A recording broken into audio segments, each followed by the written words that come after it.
This is an iHeart podcast. Guaranteed human. With no fees or minimums on checking accounts, it's no wonder that Capital One Bank Guy is so passionate about banking with Capital One. If he were here, he wouldn't just tell you about no fees or minimums. He'd also tell you about how Capital One cafes are open 7 days a week to assist with your banking needs. Yep, even on weekends. It's pretty much all he talks about, in a good way. What's in your wallet? Terms apply. See CapitalOne.com/bankguy. Capital One N.A., member FDIC. Work can be a little weird. Cringy training seminars, coworkers who won't stop talking about their plant, forgetting the mute button at an inopportune moment. We have to deal with a lot on any given workday. Sometimes it can feel hard to thrive and move forward in your career. Well, that's where LinkedIn comes in. LinkedIn helps you get ideas and insights from experts in your field, connect with people professionally, grow your network, and access tools designed to help you find the right fit for your next role. Whether you're just getting started, figuring out your next move, or looking to accelerate your career, LinkedIn is built to support you at every stage, because LinkedIn is the network that works for you. Visit linkedin.com/knowstuff to learn more. Hey everybody, when you're at work, you never know when you're going to get interrupted, like when an office fire drill happens right in the middle of your presentation, or maybe construction is going on just outside your window. But with the Dell Pro laptop powered by Intel Core Ultra with vPro, no matter how many interruptions you have, your laptop won't be one of them. Yeah, with a battery that's optimized for the way you work and built-in intelligence that quiets distractions the moment you're trying to focus, your tech won't slow you down, even when you're getting bounced from an office you forgot to reserve. The Dell Pro, built for those who stay in the flow. Find technology built the way you work at Dell.com/Dell-Pro. Built for you. Welcome to Stuff You Should Know, a production of iHeartRadio.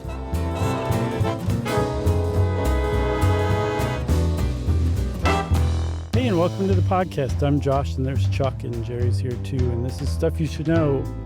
I don't really think you could call it part of our ongoing true crime suite, but certainly unsolved mystery suite, I think. Yeah, semi-solved mystery, I guess, at this point, because we're talking about what's known as the Death Valley Germans. Pretty good band name, but it's in fact a very sad story from July of 1996 when a blended family of German tourists came to the United States for a 3-week tour of California and Nevada, and were never seen again alive. Yeah, they just vanished into thin air, essentially, in Death Valley National Park. And it's weird. Like, essentially, there was one guy who we'll meet later who got it as close to solved as possible, just from sheer determination.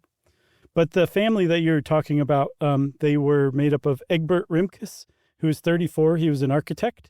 He was the dad. George, I'm not sure how to say George without an E. You took German. Are you familiar? No, I guess it's George. Okay. He was 11. He was Egbert's biological son. Connie Meyer, Cornelia Connie Meyer, she was 27. She was Egbert's girlfriend. And Max was Connie's biological son from a previous relationship. He was 4. And Egbert had gone through a fairly difficult divorce recently. And so this trip was essentially meant to be like a fun bonding experience for the 4 of them to kind of form a family unit in this new reality, these new circumstances they were in. Yeah. So they got to L.A. on July 8th. They had a return flight to Dresden, which is where they were from, for July 27th. And the on the docket was about a week or so in the L.A. area, head on over to Las Vegas for a few days, go to Death Valley National Park, check that out, head over to Yosemite from there, and then go back to L.A. and fly home. It's a pretty standard little itinerary for that kind of 3-week adventure, I would say. Yes. And for the adventure, they rented a car, a 96 Plymouth Voyager minivan. And they rented it from Dollar Rent-A-Car. Being German, they would have rented it from Dollar because that's the American subsidiary of Deutschmark Rent-A-Car. Yeah. Uh-huh. And it was due back on the 26th of July, which is the day before their flight back to Germany, right? That's right. The problem is Dollar Rent-A-Car never got their minivan back. and the family didn't make their flight to Germany.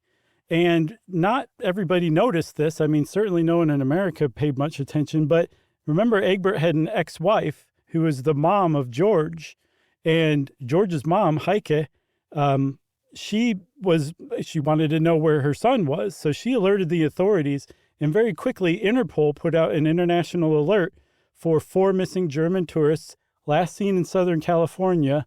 And here's their itinerary. And it went absolutely nowhere. This was the end of July, beginning of August 1996, and nothing happened for months. Yeah, I think about, I guess until October 21st, when a ranger was flying around in a helicopter looking for meth labs. And he said, hey, this is a very remote part of Death Valley, even for Death Valley. And there's a Plymouth Voyager minivan with 3 flat tires that had clearly been, mired in the sand. So immediately they're like, what is this thing? Once they figured out who the family was, and this was who was missing, they were nowhere to be found. There were no signs of life. There were no signs of death. There was nothing at all. And so the mystery of the Death Valley Germans was born right there in one of the most inhospitable places on Earth. Yeah. And that was the whole thing wouldn't be solved or close to being solved for another 15 years. And for those of us who aren't familiar with Death Valley, it's a national park, like I said, that straddles California and Nevada. And it lives up to its name. It doesn't have the highest temperature ever recorded on Earth, but it has the second highest, and it's very close. The highest temperature ever recorded in Death Valley in the summer of 1913 was 134 degrees Fahrenheit. Yeah. 56.7 degrees Celsius. Hot. I think the record was in El Aziza, Libya in 1922. It was only 2.5 degrees hotter than that. So clearly Death Valley is very hot. And even in a regular summer, it's still crazy hot. And in 1996, in the summer, remember, they're in there hanging out in late July, which is the height of the summer of Death Valley. The daily high temperature, the average, was 124 degrees Fahrenheit, and 91 was the low. Yeah, so it's scorching hot, which is just, it's very dangerous conditions, especially if you're not used to that kind of thing, not prepared for that kind of thing. Yeah. Apparently, Death Valley is something that was, I guess, 2 days ago, years old when I found out, is a very popular tourist site for Germans. Yeah. There was a writer in the 19th century named Karl May, spelled M-A-Y. German writer, had never been to Death Valley, but wrote a bunch of hugely popular travel adventure books set in the American Southwest, including Death Valley. Some were made into spaghetti westerns, including one called The Valley of Death in 1968. But this dude, whom I've never heard of, sold 200 million books. So one of the top selling authors of all time. And so Germans, as a result, became fascinated with making that trek out to Death Valley. And that's what this family did. Yeah. You didn't know that? I had never heard of this guy. Had you? No. Oh, okay. So this is popular with German tourists, but that's not to say that all German tourists who go to Death Valley die or get lost or even don't have a good time. Of course. It's a very popular place. Yeah. But people do die in Death Valley National Park every year, every summer in particular. And between 2007 and 2024, 68 people died in Death Valley. That's a lot of people who died simply from being exposed to the local weather. They died of hyperthermia, most of them. I think 20% died of hyperthermia, which if you've ever been in a hot sauna that got too hot for your comfort, imagine dying from that. That's dying from hyperthermia. I think the rest who died from exposure died from dehydration, because that can come on really quick too. Yeah, for sure. So a day after this minivan is discovered by a helicopter in Death Valley, the ranger came back with the local sheriff on the ground to check it out. Or maybe they flew out there, who knows? But at any rate, at some point their feet were on the ground. Mm-hmm. They opened the van up. Like I said, there were 3 flat tires. It was stuck up to its axles in the sand. And they determined that it had driven for at least a couple of 100 feet on the flat tires. The whole thing was covered in dust, clearly hadn't been, seen by anyone else or disturbed. There was the things you would expect to find from disappeared people on an adventurous vacation like this, like their luggage and their clothes, like nothing really weird, empty water bottles, empty juice containers, a couple of unopened bottles of Bud Ice beer. You remember that? Yeah, it dates this thing in the mid-'90s. I was never into the ice beers. No, I think if I remember correctly, it got you more crunk than the average beer. I feel like that was how they sold it. Who knows? I mean, that was before things like high gravity beers really came to the forefront. So maybe it was like, these things have an extra percentage of ABV. Yeah, I think the slogan was Bud Ice, get you plastered. I remember the dry beers too. I thought it was fancy in college at one point because I was drinking Michelob Dry. Oh, at this point, speaking of fancy, I was drinking Zima. Oh, I never went down the Zima road. Oh, they went down easy. What was the flavor? What was it? Like a Sprite? Yes, it was close to that. Like You wouldn't take a sip of Zima and be like, that's Sprite. But that's probably the closest thing you could just mention off the top of your head. Some people put Jolly Ranchers in it too to flavor it even further. It also had a bit of like a dry, like in the sense that champagne can be dry. It had a little bit of that. Nothing that you'd be like, wow, it's a really dry drink. But and I think ultimately it was malt liquor, which really could get you plastered too. Yeah, I used to drink the Mickey's Big Mouths in college, and the occasional giant Schlitz tall boy can. Yeah. Oh, those were the days. I keep it pretty simple these days. But you're right that Bud Ice definitely dates it to the mid-'90s for sure. And there, like you said, this is kind of important. That's why I'm going back to it. There were a couple of bottles of unopened Bud Ice beer still in the minivan. Yeah, and then one other just sort of small clue as far as to show where they'd been. There was a business card from the Seahorse Resort in San Clemente, which is where they stayed while, I guess, seeing the L.A. area, which is not super close to L.A., so I guess maybe they wanted to be between L.A. and San Diego or something. I don't know. I think they just saw pictures of the view and were like, there. Maybe. Because the view's very nice. So there was a guidebook there, too, in German, a guidebook that they purchased or that was purchased at the Furnace Creek Visitor Center in Death Valley. And like I said, it was in German. And so they went to the Visitor Center, investigators did later, and they found that on July 22nd, there were 2 German language guidebooks sold at the Visitor Center at Furnace Creek and none on July 23rd. So with that, they started to be able to begin to retrace their steps. That was the first clue that they were able to kind of extrapolate from. Yeah. So their second clue came when they found undeveloped rolls of film and cameras. So sort of like the end of The Hangover, they were able to get those developed and piece together, at least roughly by way of the pictures they took at least, what they had done on their trip, maybe even, as we'll see, clues to where they, like the last picture taken obviously would be the most instructive. So from these pictures, they realized they stayed in San Clemente for a little while, seeing the LA area. They drove up the California coast and then over to Las Vegas, Nevada. Mm-hmm. And there they stayed at the Treasure Island Hotel, which also dates this in the mid-'90s. Mm-hmm.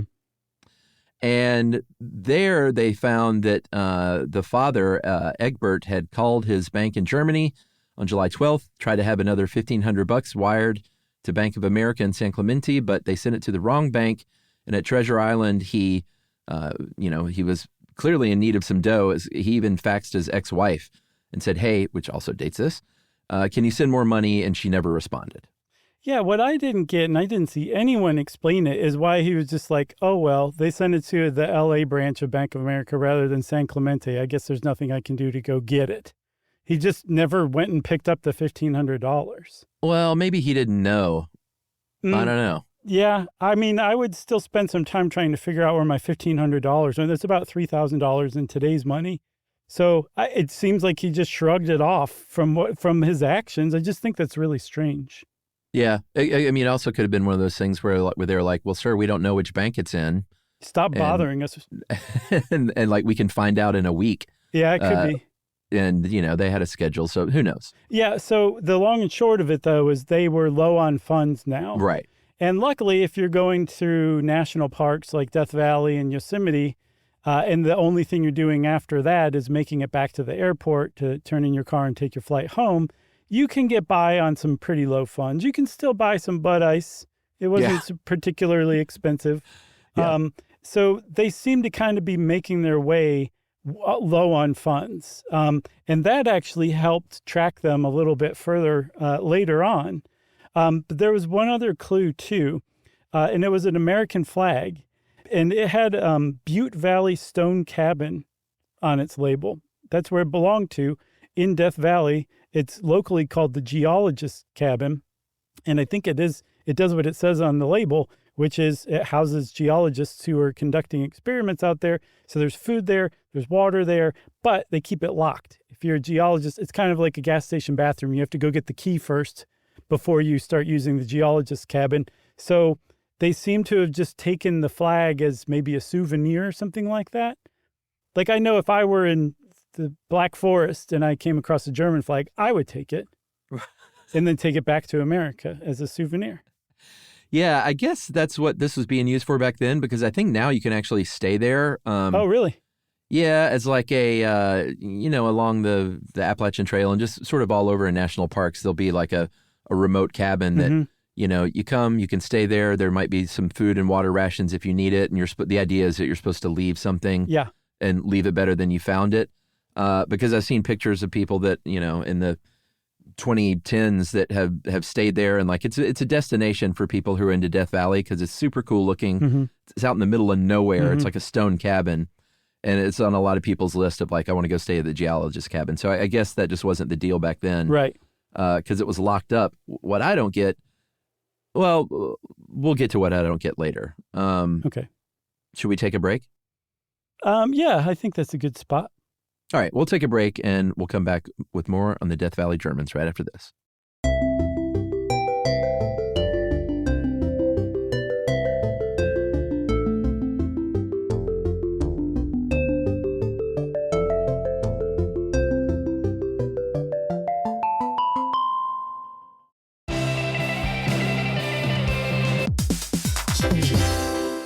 Hey, everybody, we're here to talk to you about Wayfair, who believes that spaces should be functional, they should be comfortable, they should be well-designed, and they can be well-designed by you with their help. Your updated space should feel more comfortable, inviting, and practical for everyday use. And we're talking about outdoor seating. We're talking about grills. We're talking about major appliances. If you need storage solutions, Wayfair can help you out. Patio lighting, rugs, decor. It is your one-stop shop for home. Yeah. I mean, it's getting nice out, so it's time to think about living outdoors for the next few months. And Wayfair knows that outdoor furniture, it's heavy, it's intimidating to assemble. So Wayfair has stepped in and said, we're going to handle the hard part so you don't have to. That's right. You can shop Wayfair Verified, your shortcut to the good stuff. And that means their team of product specialists are going to vet everything by hand using a 10-point inspection, testing things like, quality materials, functionality, and features, and even how long it takes to build that piece of furniture. And the overall experience save time, reduce hassle, and improved convenience. Patio season is here, and these deals won't last. So head to wayfair.com right now to get your outdoor space ready for way less. That's WAYFAIR.com. Wayfair, every style, every home.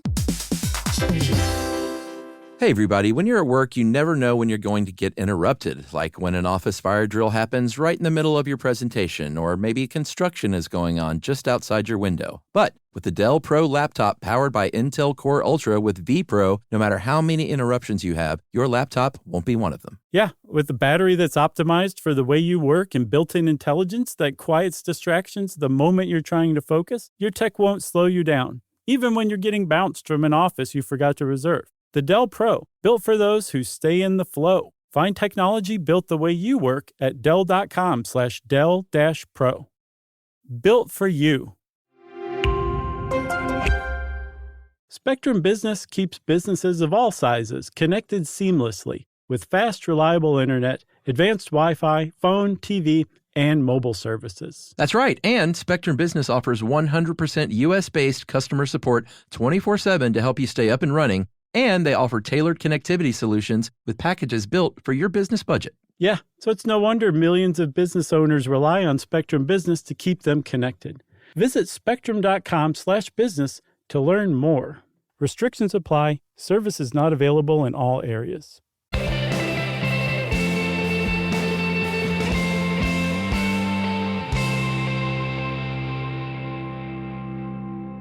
Okay, Chuck, so where we left off, they had pilfered the American flag from the geologist's cabin.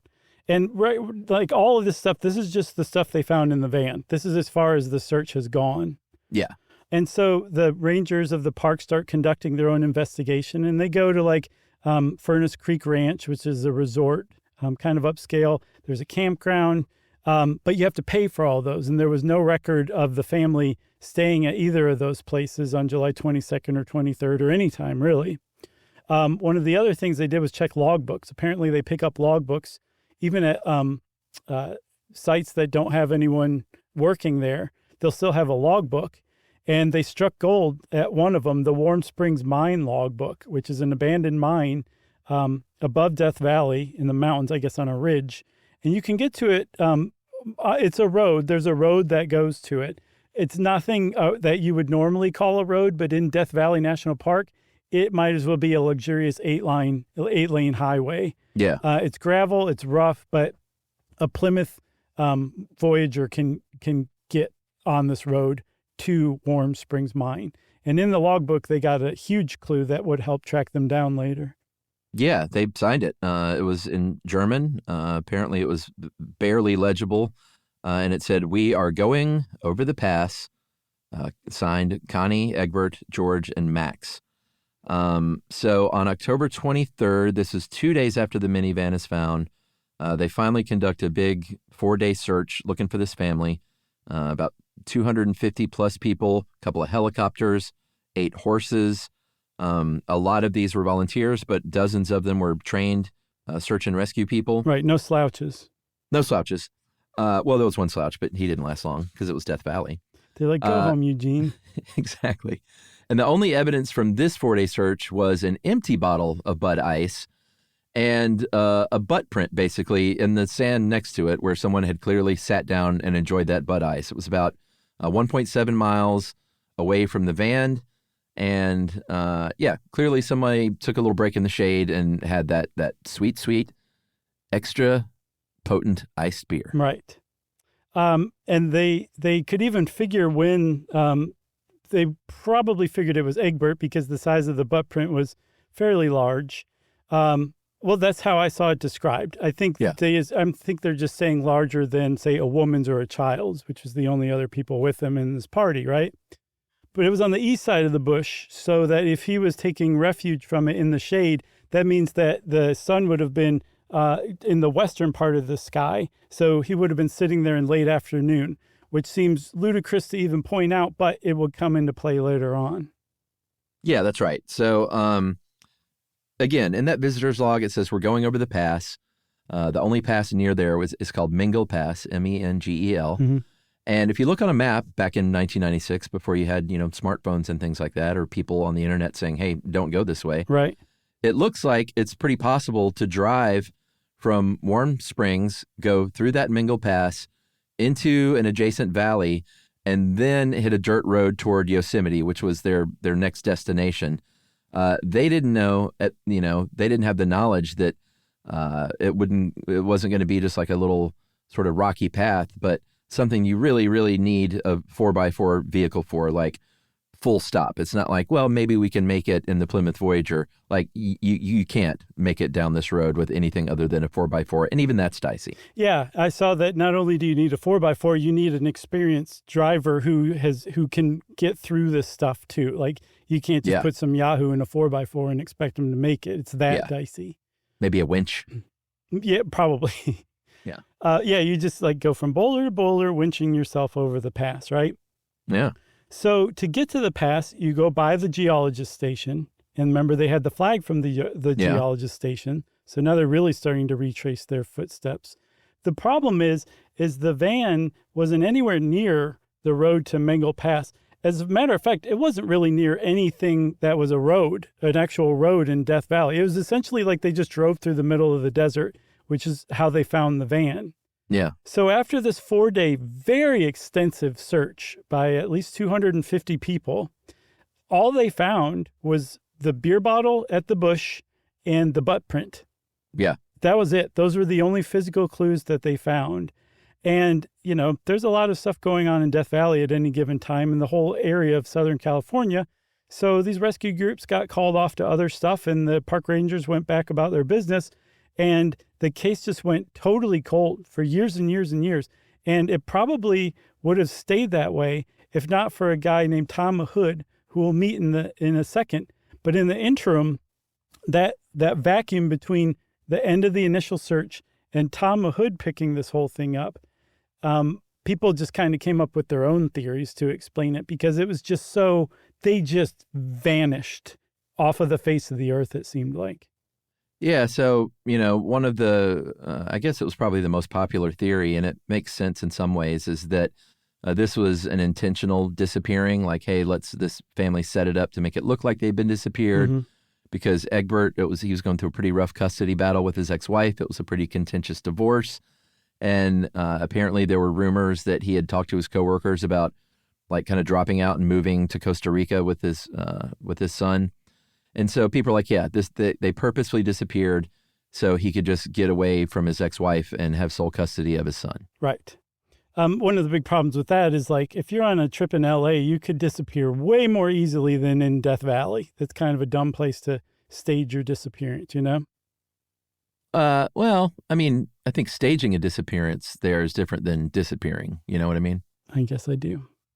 What about psychos and crooks? Sure. They were looking for meth labs out there by helicopter. So the idea that there was a drug gang or just some ne'er-do-wells out there, or just some random psychopath was rumors that circulated. Yeah, it didn't hurt that the Barker Ranch, where the Manson family hung around, is not too far away.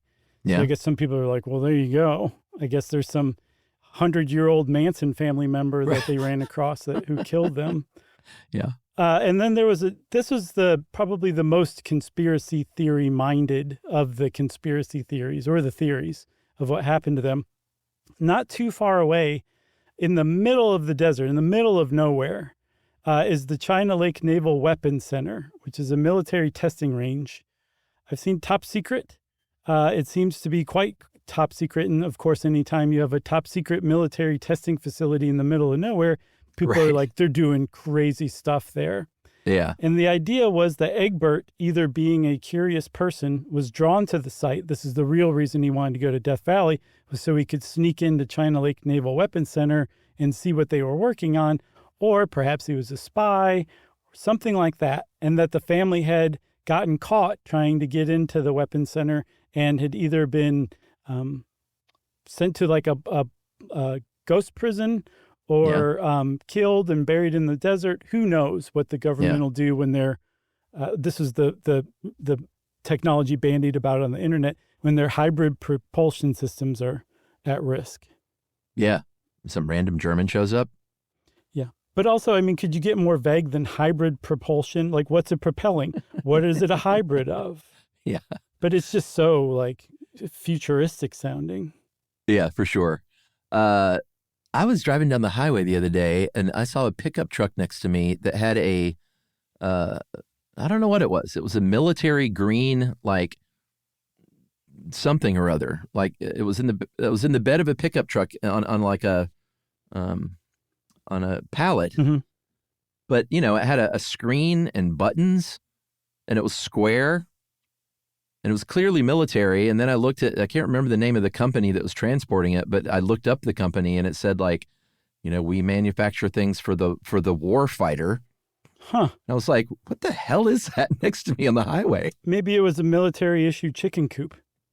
It might have been something. It was probably something that silly, because these guys were just driving it in a pickup truck. There were they didn't look armed. I mean, they may have been armed, but it's not like it was surrounded by Humvees or something like that. But it was definitely something weird to see, I'm curious. Hopefully one of our listeners can tell us what that probably was. Yeah. It was like a trash compactor or something. Okay. So this is where it would have been left. Like, he was looking for hybrid propulsion. They ran across some meth manufacturers. He intentionally staged the disappearance. That was it. Like, everybody was like, we're probably never going to figure out what happened to him. But there was this one guy who I mentioned earlier who found out about this. His name's Tom Hood. He's a retired civil engineer. He lives in Orange, California. And he he got bored in his retirement and started looking for things to do and did a whole bunch of different stuff. But one of the things he did was desert exploration, which is a very specific kind of hiking exploration. Like you can find yourself in real trouble really quickly in the desert. So it's a certain set of skills, right? And so Tom Hood had this, and he got interested in the story of the Death Valley Germans, and he put those. Hey, everybody. When you're at work, you never know when you're going to get interrupted, like when an office fire drill happens right in the middle of your presentation, or maybe construction is going on just outside your window. But with the Dell Pro laptop powered by Intel Core Ultra with vPro, no matter how many interruptions you have, your laptop won't be one of them. Yeah, with the battery that's optimized for the way you work and built-in intelligence that quiets distractions the moment you're trying to focus, your tech won't slow you down, even when you're getting bounced from an office you forgot to reserve. The Dell Pro, built for those who stay in the flow. Find technology built the way you work at Dell.com/Dell-Pro. Built for you. Spectrum Business keeps businesses of all sizes connected seamlessly with fast, reliable internet, advanced Wi-Fi, phone, TV, and mobile services. That's right. And Spectrum Business offers 100% U.S.-based customer support 24/7 to help you stay up and running. And they offer tailored connectivity solutions with packages built for your business budget. Yeah, so it's no wonder millions of business owners rely on Spectrum Business to keep them connected. Visit spectrum.com/business to learn more. Restrictions apply. Services not available in all areas.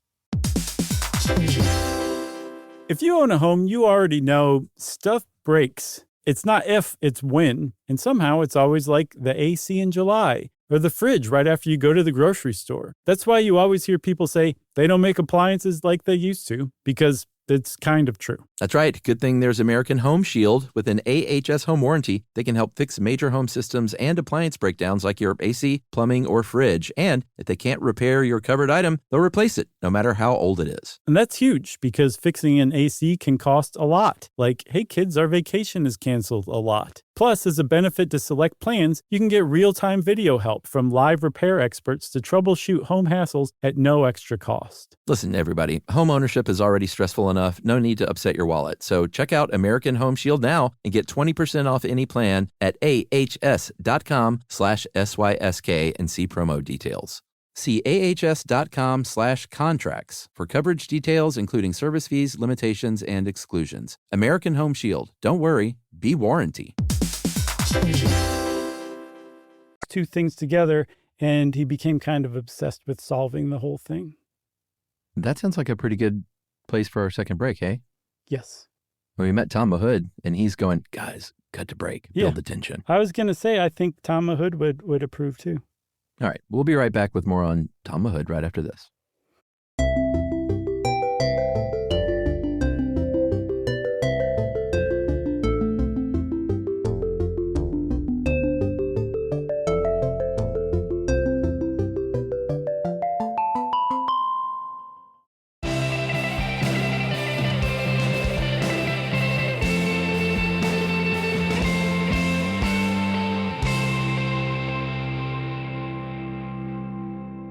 All right, so Tom Hood is on the scene.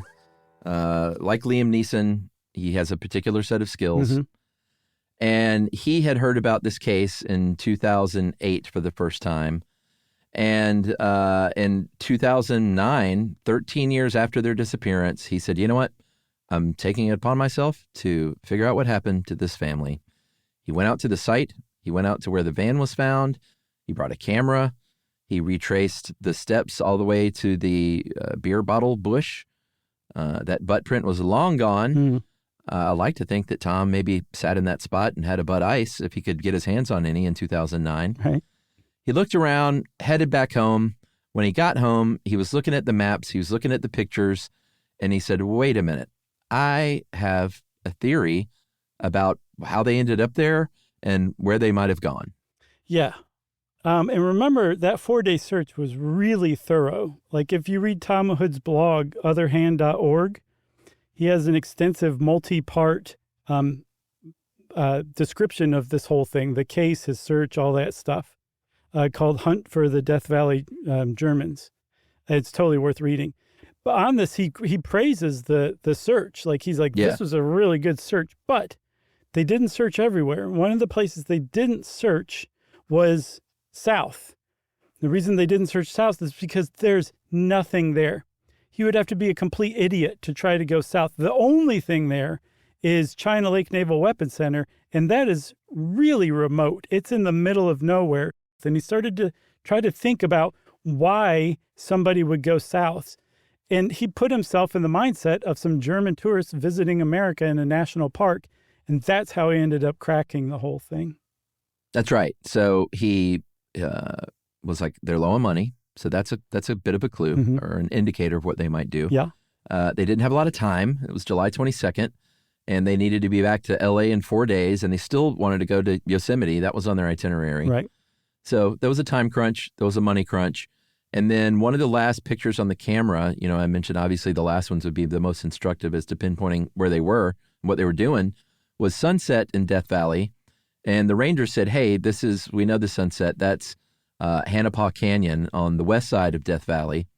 And we know it was taken on July 22nd because it was, pictures were dated. And that was the night they arrived at the park. We knew that they couldn't afford to camp out at Furnace Creek or get a room at that hotel.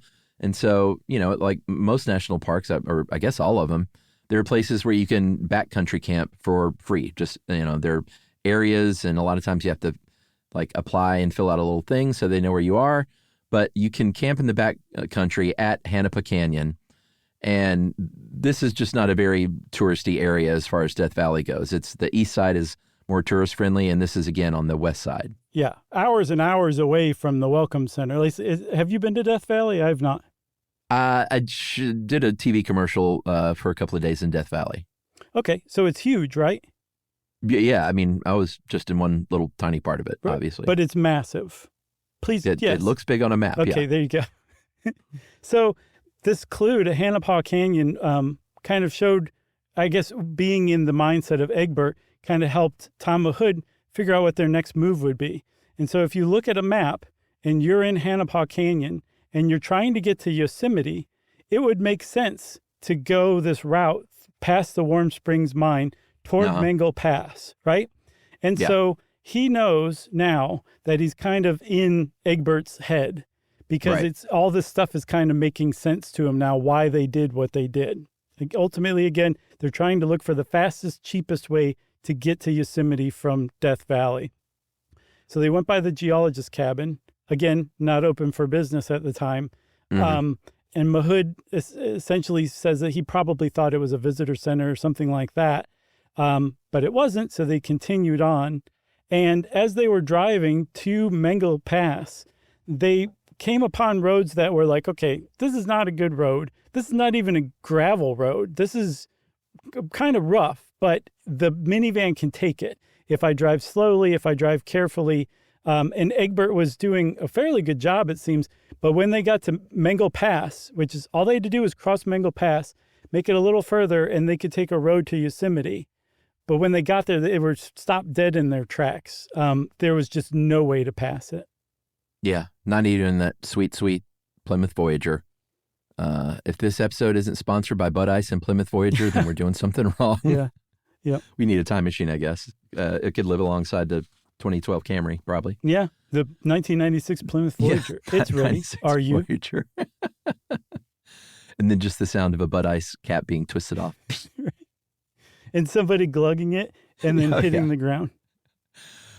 So they realize that they can't get through there. There's the only way to go is back.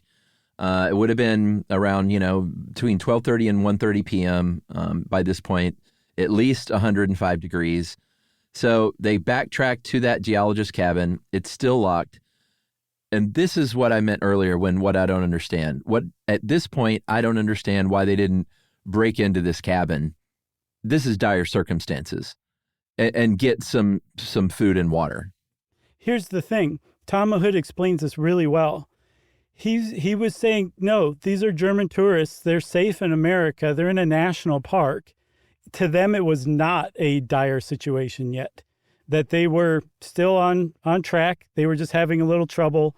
And the map that they had was misleading them all over the place. So he, being in Egbert's head, said Egbert made the decision rather than go drive all the way back to the visitor center to get out of the park in a way that you know how to do, but that's going to cost you many, many hours, and it's going to take a really long time to get to Yosemite.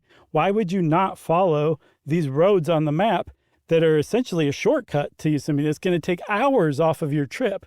If the map shows a road there, why would you not take it? And the problem is their maps showed them roads that either were really misleading and weren't really roads, or weren't roads at all. That was the map that Egbert was dealing with, and that was what ultimately got them killed. Yeah, the one thing I couldn't find was what the gas situation was like in that car. I didn't see that either.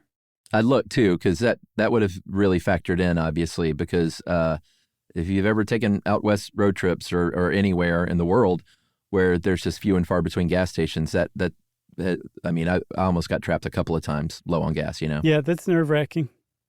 So we don't know the gas situation. He's in his head speculating this stuff. Seems pretty logical to me.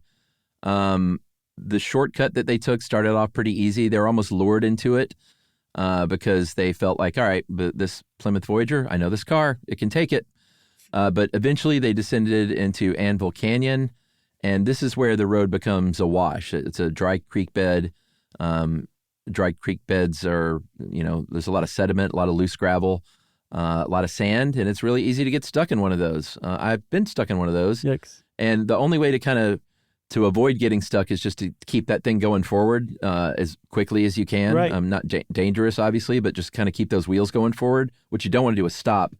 And it looks like that's what Egbert was doing, was trying to go pretty quickly through that gravel. Mm-hmm. And that's ultimately how he got those tires, popped. Right. How they ended up in the middle of the sand up to their axle is there was a fork right behind them. And the fork veered they took the veer, I think, to the left and realized, oh no, we want to go to the right. This left isn't actually the road. And he tried to cut over through the, I guess, median between them.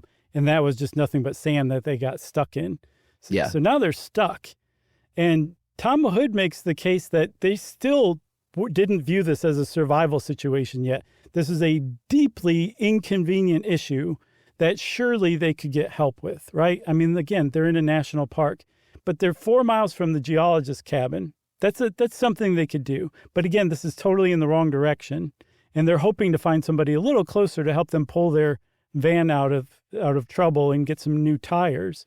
So this is where they think that Egbert walked off with a bottle of Bud Ice and sat in the shade and tried to figure out what to do next.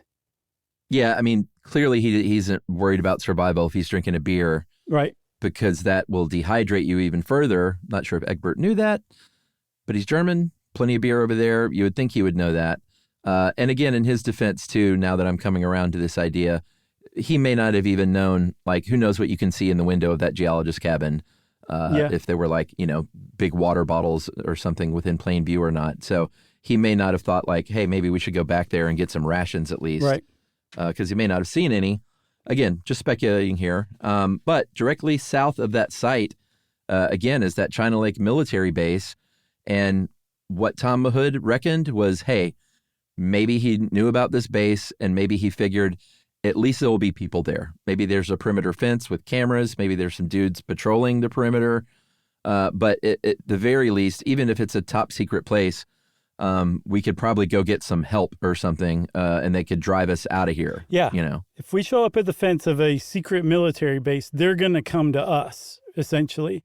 Makes a lot of sense. And on the map that Egbert was using, the border of the China Lake Naval Weapons Center is marked off. So to him, it looked like that fence, that perimeter fence, was just a few miles walk from where they were now, where the van was stuck, right? Right. The reason why they didn't search south in the initial 4-day search was because China Lake doesn't have a perimeter fence. It's so isolated in the middle of this very deadly desert that they're like, if you try to hike to us, you're going to die. You're so dead, we don't even need to put up a fence. And so this is Tom Hood figuring this out. Like, if you are in Europe and you go to a military installation, there's going to be a fence. It's going to be patrolled. And that would have been a really smart idea to just take the shortcut to the military installation to get help. Unfortunately, it was just doomed not to work out because there was no fence whatsoever. And at some point, Egbert figured that out. And then it started to sink in that they were in really big trouble. Yeah, so Tom Hood wants to find at least some human remains at this point. He's, I don't want to get in Tom Hood's head, but and say like he was obsessed, but he was very much into the idea of finding out what happened to this family. Let's just say that. Yeah. He got his friend, Les Walker, and said, all right, let's get together another team. Let's go search south this time. About an hour after they started this search, he found an empty wine bottle under a bush. He said, here's another clue. Then he found a crumpled up piece of paper. He thought it might have been toilet paper at first. It turned out it was pages from a daily planner in German. So he said, the trail is hot at this point, like literally and figuratively. And not too long after that, his buddy Les radios and says, Tom, we have some bones here. Yeah. So I guess Les Walker had come to the base of a cliff that was about 30 feet tall. And it would make sense that this is where you would find the bones of somebody stranded in the desert because it was the only place that was offering shade. Yeah. And the bones were strewn about. They were sun-bleached. But the thing that gave it away, that these were definitely the family, the remains of the family. Cornelia's wallet was found with them. Like all of the credit cards had her name on it.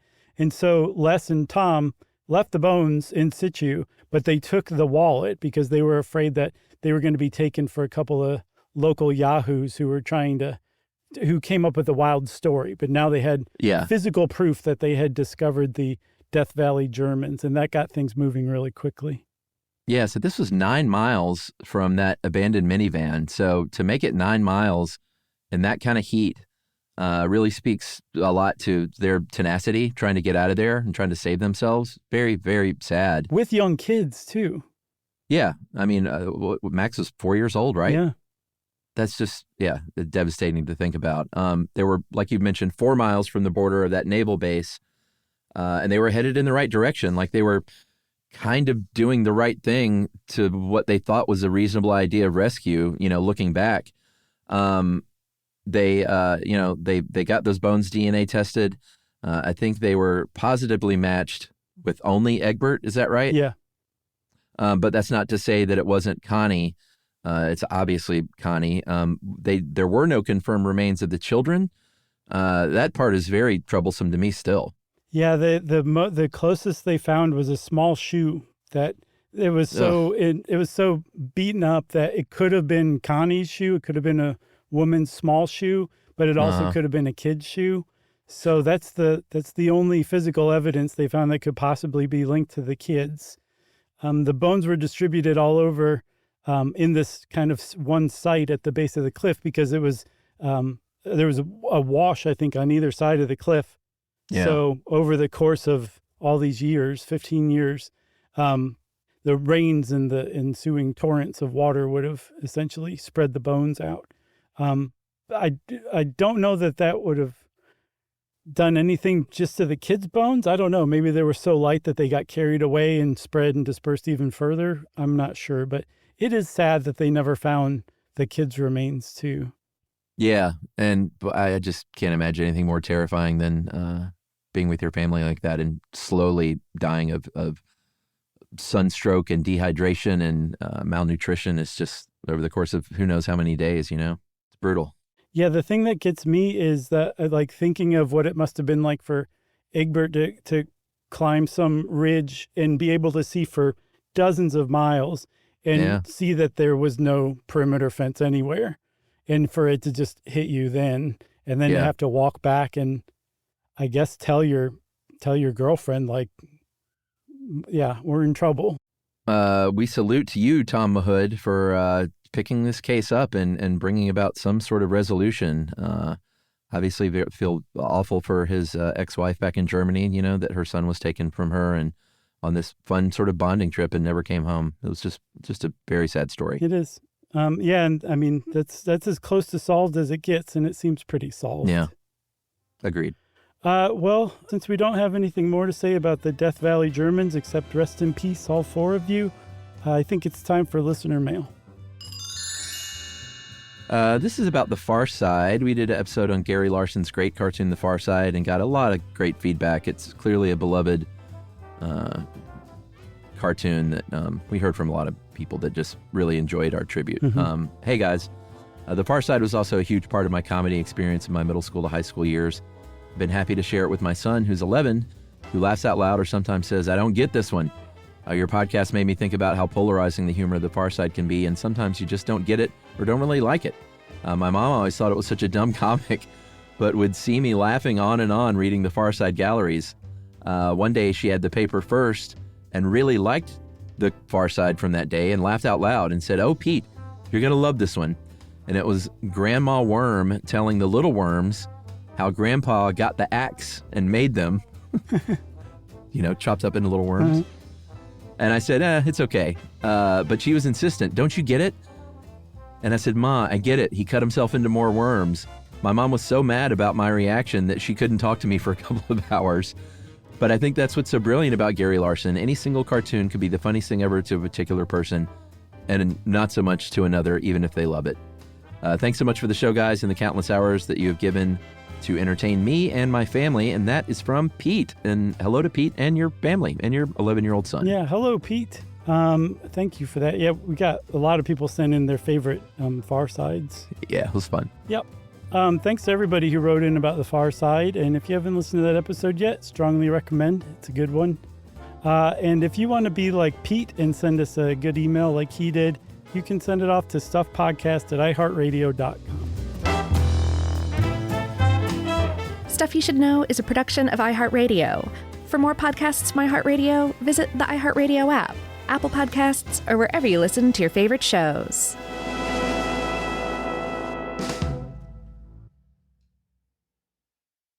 Geico presents a 30-second podcast between your podcast.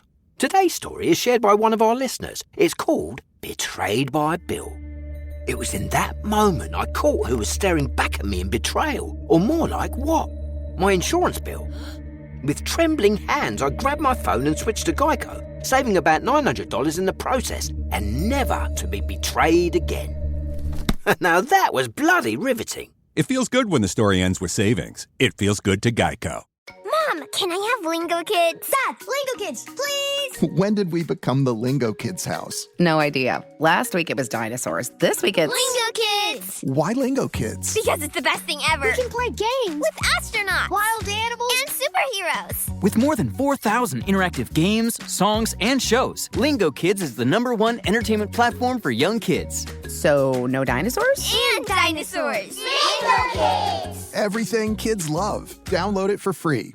You know, you could be adored by everyone and still completely ignored by your cat. Trust me, I know. But if you feed your cat Sheba, you can go from being ignored to truly adored in 12 days, guaranteed, or your money back. Sheba has a full menu of products, appetizers, entrees, treats, even a kitten's menu. It's so cute, so Sheba has a product for even the pickiest eater. Like Sheba Puree, it's made with bone broth, their chef-inspired flavors. It's got a smooth and creamy texture that cats love and contains no corn, wheat, soy, or artificial flavors. It's food that your cat's gonna love. To learn more, check out Sheba.com. That's SHEBA.com. This is an iHeart podcast.